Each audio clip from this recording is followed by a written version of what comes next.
Oo, nawala yung noise, oh. Pagdating dito, yung kable mo sa gitara, pinakawagawa mo 10 meters, may noise. Ang suggested, less than 5 meters.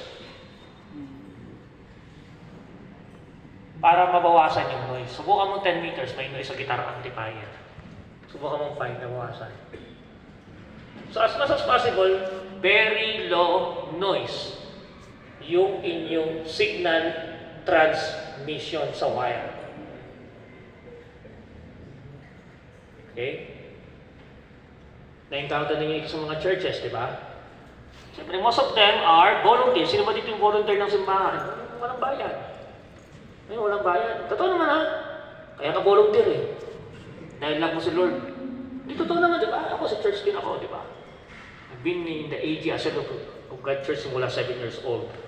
Kaya nga ako ay napunta sa sound, sa electronics engineering dahil sa sound system namin.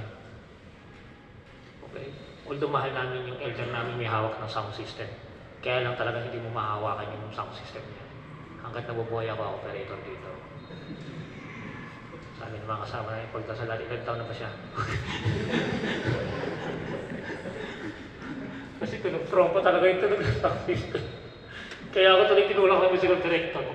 Aral ka. Sabi naman asawa ko, kay girlfriend ko lang siya, aral ka. Okay, aral ka para. So di ba interconnection ng sound system masakit sa ulo lagi? At ang challenge ko, remember, I mentioned earlier, may mga churches po akong hawak.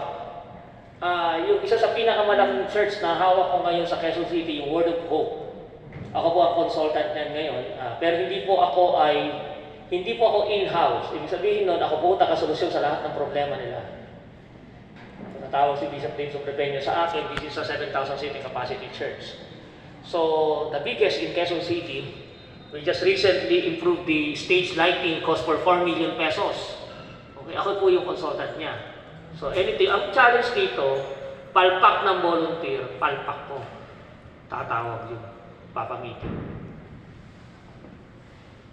Worship song, gumagawa yung mga moving heads. Sabi niya sa akin, Mark, wala tayo sa diskuhan na bakit? Yung moving heads tumama sa mukha ko. Hindi ako sabi.